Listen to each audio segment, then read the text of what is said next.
In this video, I'm going to cover appointment resource, block types, and appointment types. I'm in Glow PM, but this also can be done in Glow EMR. Edit, appointment configuration. The first one, I will start with resources. Resources are not provider specific, but yet resource specific. So we're not scheduling for a specific provider or caregiver. We're scheduling for maybe a room or procedure. So you can create a schedule for a cast room, x-ray, a procedure room, ultrasound, but it's not tied directly to a single provider. This can be a shared space that you schedule to make sure that we're not overbooking or we have a great flow through our x-ray room. So it's very simple to create a new resource. You just select resource here on the left-hand panel, hit new, create a code. The code is just, you can create it whatever it may be. The description is what you see.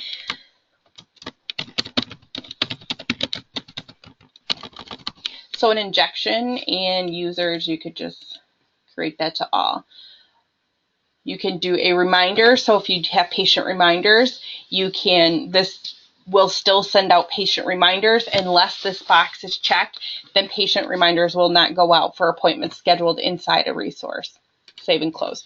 So that is a simple how to build a resource.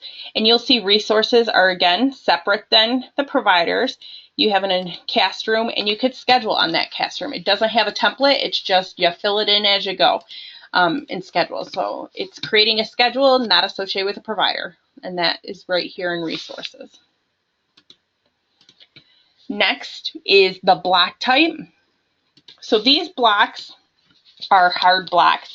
Once you add them to the calendar, you can't delete them. It's hence why it's called a hard block. Once it's there, it's there. So holidays are a safe hard block. You're not going to work on Christmas. To create a new block, you just do new and name it. So,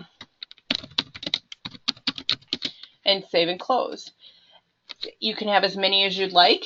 To apply a hard block, you would just go to the calendar.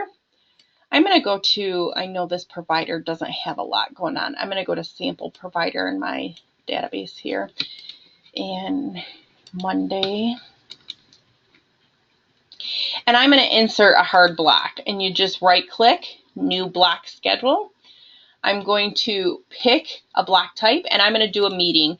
So if this provider has the same meeting every week on this day, you could go ahead and block it here. If you wanted a special color, hit OK, save and close. Now this block is there. It is not something you can schedule over or there. So now he has that meeting scheduled continuously.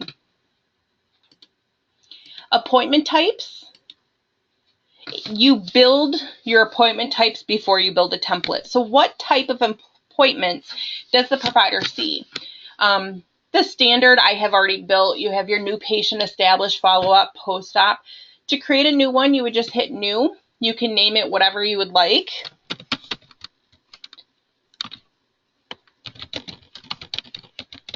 You pick the duration. So this is, how long does the doctor want this to last? Does he want 15-minute appointments? Does she want an hour appointment?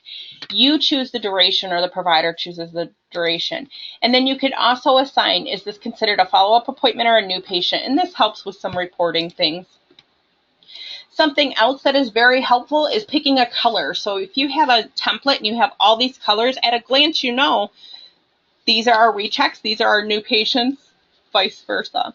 Just pick a color, hit OK, and that's defined here. Now this default prior authorization, you can flag a certain appointment type to require an authorization, and when a employee is scheduling that appointment, they will get a message that says a prior authorization is required.